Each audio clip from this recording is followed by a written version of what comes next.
And all around nice guy. Yeah.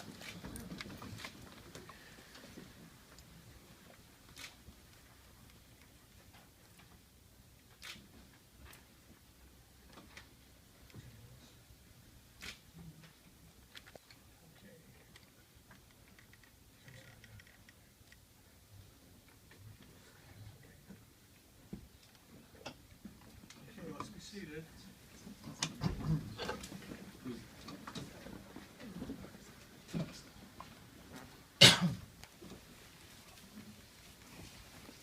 Okay, just so everybody's familiar with the people that just entered with me, Daryl Height, probation officer.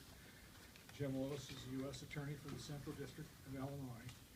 Jim Shadid is the Chief Judge of the Central District of Illinois. Tate Chambers is Assistant U.S. Attorney who has been the principal person from the U.S. Attorney's Office in Petty Court, and the Attorney General of the United States, Eric Holden. The Attorney General is the leading legal person in the executive branch of government. He gives the President all kinds of advice, I'm sure, but he's also in charge of the prosecution of all federal criminal cases and all federal civil cases. And his responsibilities are enormous, and that he would come here and be part of helping us with our program is something that really pleases us a lot, and I'll defer to you for any remarks you have. Sure. Thanks, Judge Gorman. It's a pleasure for me to be here. It's really an honor to be here. I gave a speech in August in San Francisco before the American Bar Association. We talked about charting a new path to be what we call the Smart on Crime initiative. And one of the things that we want to do is to come up with ways in which we focus on the whole notion of reentry. We have to do things differently. We are a resource-poor nation when it comes to public safety. We spend about $80 billion a year on incarceration. 1/4 of all the people in this world who are incarcerated here in the United States.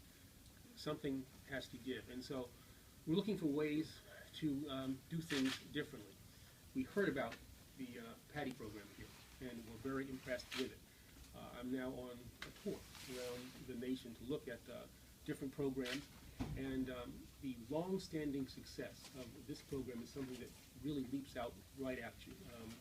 The level of success, over 90% of the people gone through the program and completed it successfully and leading productive lives, and have been doing this for an extended number of years. So I wanted to come out here, observe it, and hopefully take some ideas back with us so as we interact with members of Congress on this issue. And this is, I think, one of those rare issues where people from the right, from the left, Republicans, Democrats, there seems to be a consensus that we do have to do things differently, that we have to save money, that we have to save lives.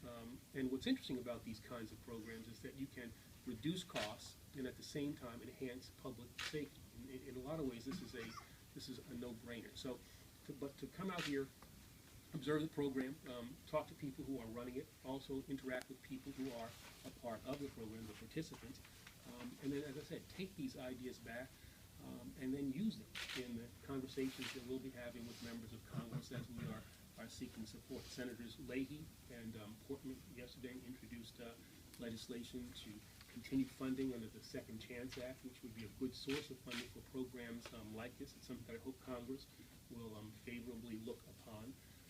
But I just can't emphasize enough how impressive what you all have done here. Judge Gorman and the unified approach that has been taken between the court, probation office, prosecutors, defense attorneys.